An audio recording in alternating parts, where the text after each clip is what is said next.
নমস্কার, আমার রান্নাঘরে আপনাদের সকলকে স্বাগত জানাই। আজকে আমি বানাবো কাঁঠালের আটি দিয়ে নিরামিষ চচ্চড়ি। তাহলে দেখে নেব আমার নিরামিষ চচ্চড়ি বানাতে কাঁঠালের আটি দিয়ে কি লাগছে। প্রথমে আমি নিয়ে নিয়েছি এখানে সাদা তেল, এখানে হচ্ছে কাঁঠালের আটি, এখানে চেরা কাঁচা লঙ্কা, এখানে শুকনো লঙ্কার গুঁড়ো, এখানে আছে রাঁধুনি বাটা। রাঁধুনি বাটা খুবই অল্প নেবেন, কারণ বেশি হয়ে গেলে রাঁধুনি বাটা তেতো হয়ে যেতে পারে। আমি এখানে 1.5 চামচ মতো রাঁধুনি বাটা নিয়েছি। এখানে আছে ধনিয়া গুঁড়ো, এখানে আছে নুন, এখানে আছে হলুদ, আর এখানে ফোড়নের জন্য আছে কালো জিরে, ধনিয়া, তেজপাতা। আর এখানে আমি সবজি নিয়ে নিয়েছি সরু সরু করে কেটে রাখা ঝিঙে, সরু সরু করে কেটে রাখা বেগুন, আলু, এবং এখানে আছে পটল, আর এখানে আছে সরু সরু করে কেটে রাখা ডাঁটা। এবার আমি রান্নাটা শুরু করব। এখানে আমি কড়াতে সাদা তেল দিয়ে দেব।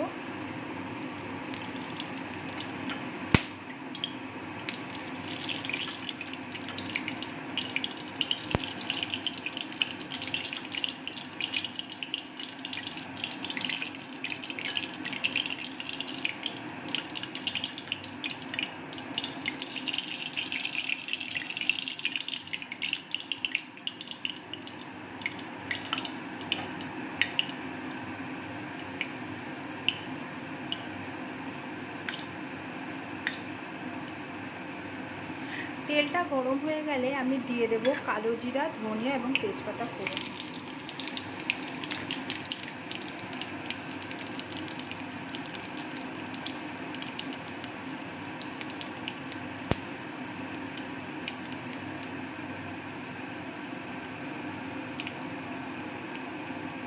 তারপর আমি দিয়ে দেব কেটে রাখা সবজিগুলো।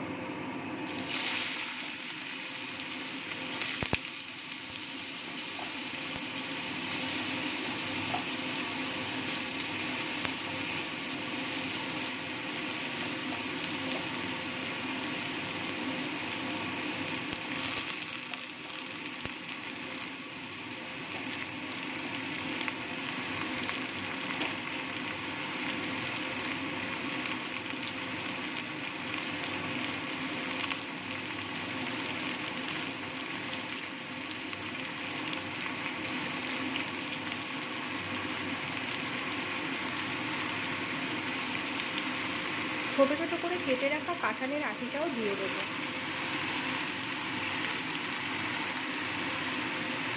দিয়ে দেবো কাঁচা লঙ্কা চেরা,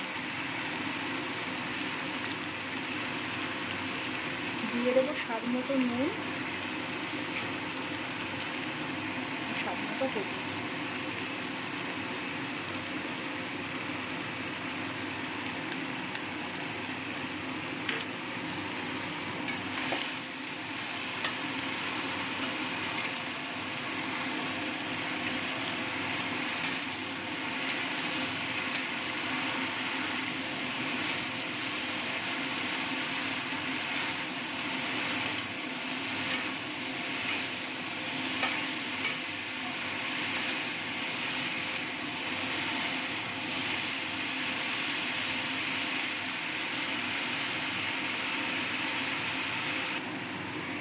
এবার আমি দিয়ে দেবো শুকনো লঙ্কার গুঁড়ো,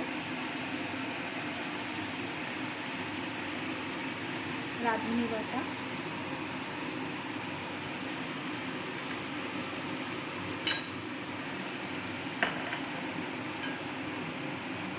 এবং ধনিয়া গুঁড়ো।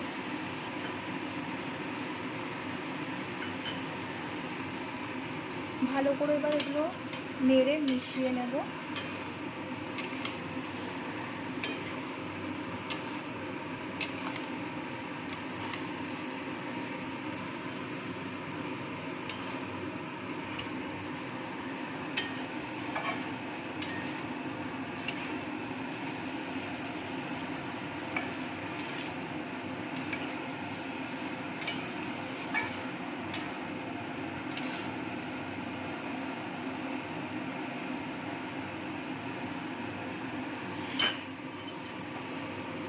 এই চচ্চড়ি রান্না করবার সময় আমি এখানে ঢাকা দেব না, কারণ ঝিঙে থেকে এমনিতেই জল বেরোয়।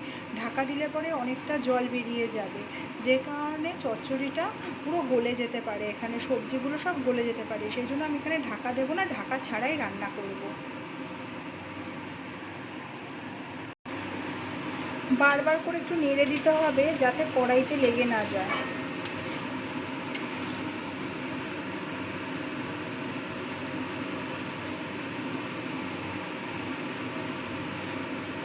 সবজিটা থেকে যখন তেল ছেড়ে আসবে তখন বুঝবো যে আমার রান্নাটা হয়ে গেছে।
এখানে আমার সবজিটা সেদ্ধ হয়ে এসছে ভালো মতো এবং ভাজা ভাজা হয়ে গেছে এবং সবজি থেকে আস্তে আস্তে তেল ছাড়তে শুরু করেছে।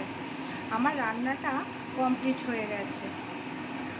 আমার এই রান্নাটা অবশ্যই আপনারা দেখবেন এবং বাড়িতে বানিয়ে খাবেন। যদি ভালো লাগে অবশ্যই কমেন্ট করে জানাবেন এবং লাইক করতে ভুলবেন না। আর যদি আপনাদের ভালো লাগে তাহলে শেয়ার করে দেবেন আপনাদের নিজেদের লোকেদের মধ্যে। আর আমার চ্যানেলটা এরকম প্রতিদিনের ঘরোয়া রান্না পেতে নিরামিষ আমিষ আমার চ্যানেলটা সাবস্ক্রাইব করে দেবেন। আমি এবার রান্নাটা নামিয়ে নেব। কাঁঠালের আটি দিয়ে নিরামিষ চচ্চড়ি আমার রেডি হয়ে গেছে গরম গরম ভাতের সাথে পরিবেশন করবার জন্য।